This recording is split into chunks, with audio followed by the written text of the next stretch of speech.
Europe 1, il est 8h31. C'était il y a 80 ans l'appel du général de Gaulle. Votre invité Mathieu Béliard et l'historien Jean Descartes. Que reste-t-il de cet appel du 18 juin? Vous intervenez au 3921 et #Europe 1. Jean Descartes en direct avec nous ce matin. Bonjour Jean Descartes. Bonjour. Parce que d'habitude on vous entend en enregistré sur le podcast Au cœur de l'histoire. Merci d'être avec nous ce matin. Pour quelques questions, quelques échanges avec nos auditeurs. Je vois que Romain et Linda sont là. Mais d'abord, cet appel du 18 juin, il y a 80 ans. En quoi est-ce qu'il est d'actualité ? Il est d'actualité parce qu'il a montré une forme de résistance et de volonté de reconstruire un pays qui était à l'abandon. Alors, il faut bien dire que le général de Gaulle, à ce moment-là, est un homme qui, un mois plus tôt, à Montcornet, a remporté la seule victoire dans cette défaite de l'arme blindée. Il a gagné 14 kilomètres dans la bataille de l'Ailette. Mon père, le romancier Guy Descartes, était jeune officier et se souvenait de cette bataille.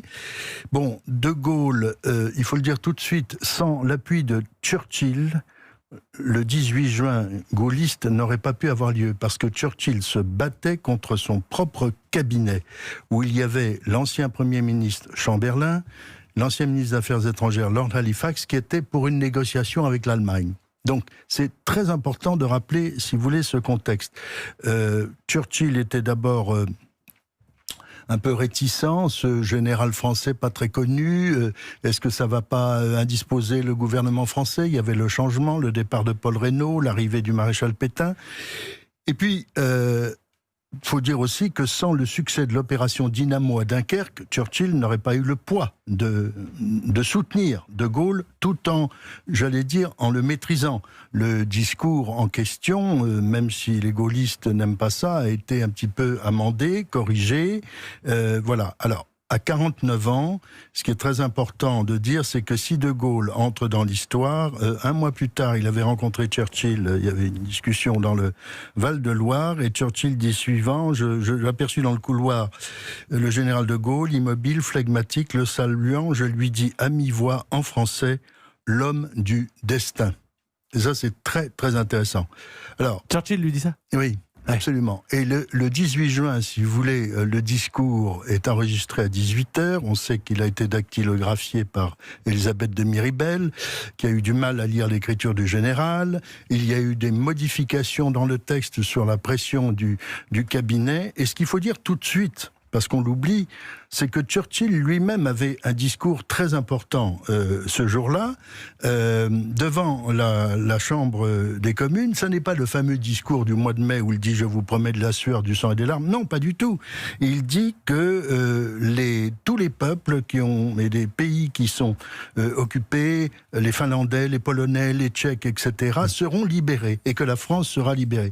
Et dans son discours, De Gaulle dit « la France n'est pas seule », parce qu'à ce moment-là, il y a déjà plusieurs gouvernements en exil qui sont à Londres. Le travail de Churchill dans l'ombre, pour le coup, aujourd'hui, pour les Français qui retiennent essentiellement le général de Gaulle. On va accueillir Linda avec nous au 3921. Bonjour Linda. Bonjour. Et vous, j'ai questionné le souvenir familial autour de ce 18 juin 1940. Votre père a entendu cet appel. Oui, mon père, André Veil-Curiel, avait été rapatrié à Londres avec d'autres soldats qui étaient à Dunkerque. Mon père était agent de liaison entre l'armée française et l'armée britannique, qui était quasiment bilingue. Et puis, il a rejoint le bureau information français. Et le discours du général de Gaulle à la radio a été diffusé le soir. Le lendemain matin, 19, il appelle l'ambassade de France pour se mettre en relation immédiatement avec le général de Gaulle pour s'enregistrer comme étant un Français qui allait soutenir son action. Il était accompagné de son ami Hawke. Et puis, à l'ambassade, on lui répond que on ne le connaît pas et qu'on ne sait pas comment le localiser.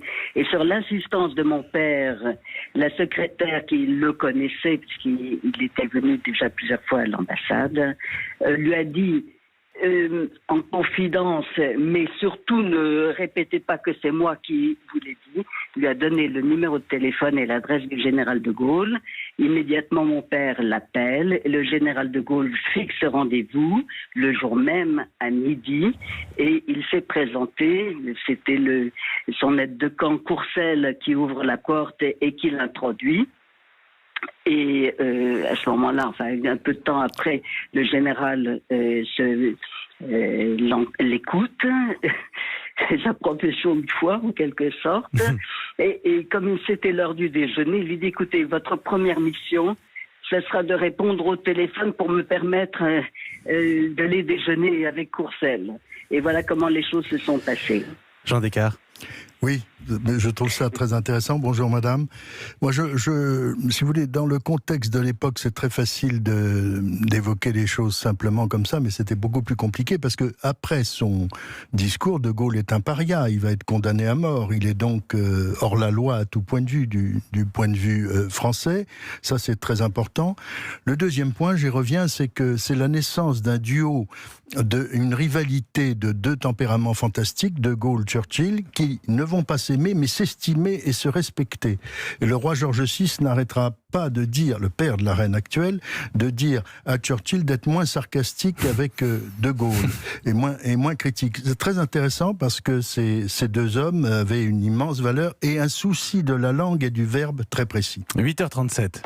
Europe 1. Merci Linda pour votre témoignage, la mémoire familiale de Linda ce matin sur Europe 1. On va poursuivre Jean Descartes avec Romain qui nous appelle. Il a 25 ans et on va parler de ce que c'est que le gaullisme aujourd'hui. À tout de suite. On va faire un bond dans le temps, Jean Descartes, après le témoignage de Linda qui nous ramenait au mois de juin 1940 à Londres. Nous sommes avec Romain à Limoges ce matin. Bonjour Romain.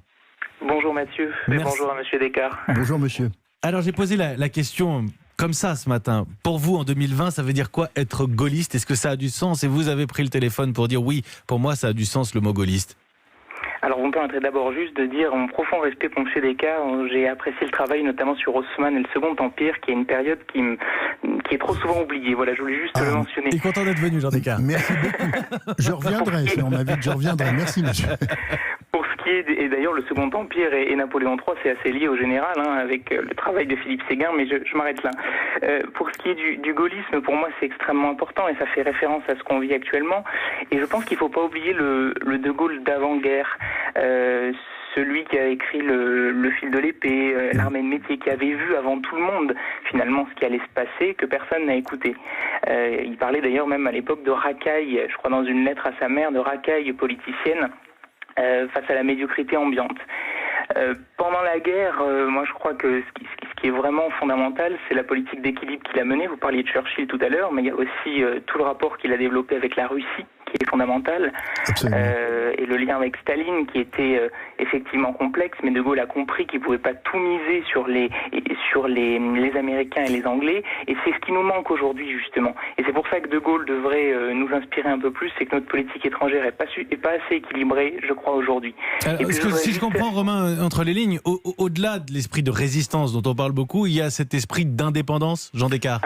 Oui, absolument, et je partage votre point de vue, monsieur. D'ailleurs, De Gaulle ne disait pas les Soviétiques, il disait les Russes, car il pensait que l'URSS serait une parenthèse, si je puis dire. Et il y a eu des grands échanges avec Staline et une conférence au Kremlin, vers la fin de la guerre, qui permettait à Staline de reconnaître le gouvernement provisoire qui allait arriver du général de Gaulle et qui donnait aussi à la CGT, au Parti communiste, son importance dans l'histoire de la guerre et notamment de la résistance. Donc, le général de Gaulle était un homme pétri de culture historique. Il avait lu aussi bien Tacite que Chateaubriand. Donc, on avait un homme très cultivé qui écrivait très bien et c'était tout de même important d'avoir une connaissance de l'histoire qui nous fait un petit peu défaut aujourd'hui. Écoutez, Jean Descartes, je vais vous poser une question difficile. Tous se réclament aujourd'hui du général de Gaulle, d'Emmanuel Macron, à Marine Le Pen même, qu'on a pu voir sur l'île de Sein.